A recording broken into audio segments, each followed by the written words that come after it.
Salve saudara-saudariku yang terkasih, ada berita gembira dari Vatikan, yaitu bahwa pada hari ini, Minggu 16 Maret 2025, Papa Paus Fransiskus sudah bisa ikut berkonsekrasi di dalam misa di kapel pribadi di Rumah Sakit Gemelli. Saya mau membagikan kepada Anda berita yang sudah dirilis oleh kantor pers Tahta Suci Vatikan dan sudah dimuat di dalam situs resmi Vatikan. Marilah kita ikuti. Kantor pers Tahta Suci merilis foto Paus Fransiskus yang sedang berdoa setelah merayakan Ekaristi pada Minggu pagi, 16 Maret 2025. Ini adalah foto pertama sejak dirawat di rumah sakit pada tanggal 14 Februari 2025 yang lalu.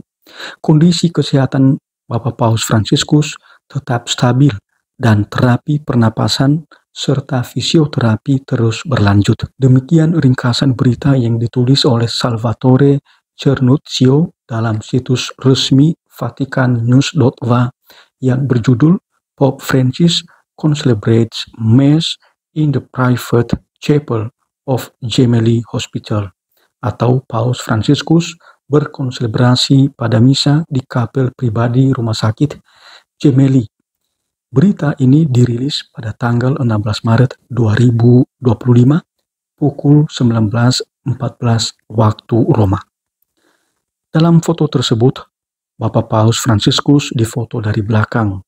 Bapak Paus duduk di kursi roda mengenakan jubah dan stola setelah merayakan misa. Foto itu menunjukkan bahwa Bapak Paus sedang melihat salib di altar kapel di lantai 10 rumah sakit di mana beliau berdoa setiap hari sejak kondisi medisnya berangsur membaik.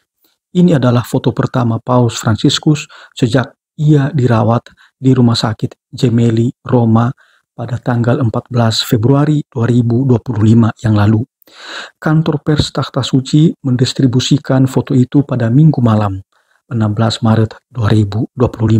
Jadi sebenarnya selama ini tidak pernah ada foto yang disebarkan oleh kantor pers Vatikan. Harapan untuk melihat Bapak Paus.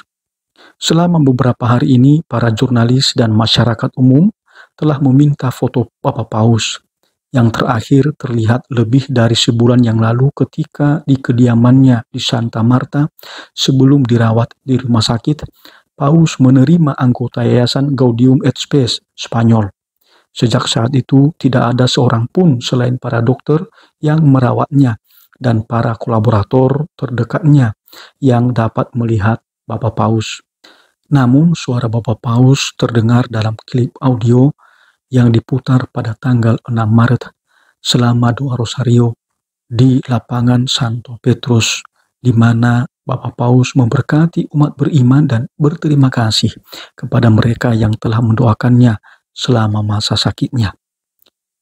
Pagi ini sekitar 200 anak dari UNICEF dan berbagai kelompok dari Italia berkumpul di alun-alun di depan rumah sakit Gemelli sambil membawa bunga, balon, dan pelukan simbolis untuk Bapak Paus Fransiskus. Mereka melihat ke jendela lantai 10 rumah sakit tempat Bapak Paus dirawat, berharap dapat melihat sekilas Paus atau mungkin mendapat salam dan berkat. Berdoa, istirahat, dan fisioterapi. Pada hari Minggu malam, tanggal 16 Maret 2025, sebuah tanda baru dari kehadiran Paus Fransiskus tiba saat ia berdoa. Doa adalah bagian dari rutinitas harian Bapak Paus, juga waktu istirahat dan terapi farmakologis, pernapasan, dan fisioterapi yang terus berlanjut. Menurut kantor pers Tahta Suci, Paus mendapat manfaat secara khusus dari fisioterapi. Bapak Paus tidak menerima pengunjung pada hari Minggu dan melanjutkan beberapa pekerjaan. Jadi luar biasa, Bapak Paus kendati sakit, tapi melakukan beberapa pekerjaan yang bisa beliau lakukan. Ini luar biasa, jadi semangat hidup beliau luar biasa. Ya patut kita tiru juga. Ya kendati ringkih, rapuh, sedang sakit, tapi punya daya juang. Ya. Dan ini memberikan harapan kepada kita juga, supaya di dalam kondisi apapun, kita tetap berharap dan melakukan apa yang bisa kita lakukan. Kondisi medis Bapak Paus Fransiskus tetap stabil, seperti yang telah dikonfirmasi pada hari-hari sebelumnya, tetapi masih dalam konteks klinis, yang menurut staf medis, seperti yang dilaporkan dalam buletin terbaru, didefinisikan sebagai kompleks. Perkembangan informasi medis dikeluarkan lebih jarang, mengingat kondisi medis Bapak Paus yang stabil.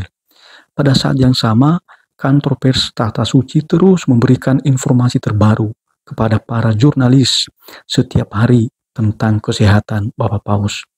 Saat ini terdapat 700 wartawan terakreditasi, jumlah yang terus bertambah sejak Paus dirawat di rumah sakit. Sementara itu, Bapak Paus melanjutkan kegiatan sehari-harinya di rumah sakit yang telah menjadi tempat tinggalnya selama lebih dari sebulan. Masa pencobaan seperti yang ditulisnya dalam refleksi Angelus Minggu pada tanggal 16 Maret menyatukan doanya dengan para saudara dan saudari yang sedang sakit, rapuh saat ini seperti saya. Beliau mengatakan itu. Marilah kita tetap mendoakan terus agar Bapak Paus lekas pulih kembali seperti sedia kala. Tuhan memberkati. Amin.